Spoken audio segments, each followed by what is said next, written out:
আমাদের সমাজের ভিতরে একে অপরকে ঠাট্টা বিদ্রুপ করি কি করি না? কথা বল না কেন?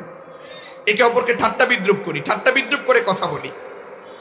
একে ভালো লাগে না, ঠাট্টা করি, বিদ্রুপ করি। কেউ যদি একটু খাটো হয়, খাটোর বাচ্চা বলি। কেউ যদি একটু কালো হয়, কালো বলি, কাল্লা বলি। নাক বোচা, তাকে বিভিন্ন কথা দিয়ে ঠাট্টা বিদ্রুপ করি। এটা আসলে করা যায় না, এটা হারাম। এটা কি?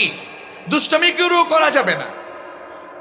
হাসির ছলে, তামাশার ছলে মিথ্যা কথা বলা কিংবা দুষ্টুমি করে কাউকে ঠাট্টা বিদ্রুপ করা, এটা সঠিক নয়, এটা হারাম। আল্লাহ তাআলা বলছেন, ইয়া আইয়ুহাল্লাযীনা আমানু লা ইয়াসখর কওমুম মিন কওমিন আসা আন ইয়াকুনু খায়রাম মিনহুম ইলা আখিরিল আয়াহ। আল্লাহু আকবার বলেন। ও ঈমানদারেরা, ও বিশ্বাসীরা, সমাজের ভিতরে তোমরা যদি শান্তি চাও, ও মুমিনেরা, তোমরা একে অপরকে ঠাট্টা বিদ্রুপ করবে না। নিষেধ করেছে কে? এক কওম অপর কওমকে, এক ভাই অপর ভাইকে, এক মহিলা অপর মহিলাকে, এক ভাই অপর ভাইকে কখনো ঠাট্টা বিদ্রুপ করা যাবে না। মনে রাখবেন, আমরা এটাকে গুনাহ মনে করি না, অথচ এই ঠাট্টা বিদ্রুপটা পর্যন্ত আমাদের আমলে, আমাদের আমল নামাতে নেকি না হয়ে গুনাহ লেখা হয়ে যায়। ঠিক কি না?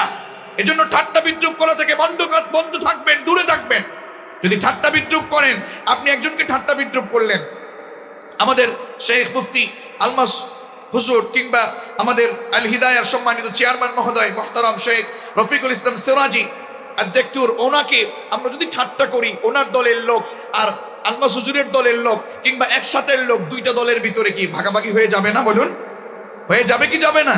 এই জন্য ঠাট্টা বিদ্রুপ করা যাবে না। রাজনৈতিক মঞ্চে দেখেন না কিরকম ঠাট্টা বিদ্রুপ চলছে একে অপরকে, সঠিক হোক বেসঠিক হোক, জনমের মতো। দেখুন, এটা আসলে ভালো নয়। অহংকার মুক্ত, হিংসা মুক্ত আমাদের দেশে সুন্দর একটি রাজনীতি আমরা দেখতে চাই। চিল্লায় বলো ঠিক না? আমাদের ভিতরে শান্তি প্রতিষ্ঠা করতে হলে অহংকার মুক্ত, হিংসা মুক্ত একটা রাজনীতি আমাদের সমাজে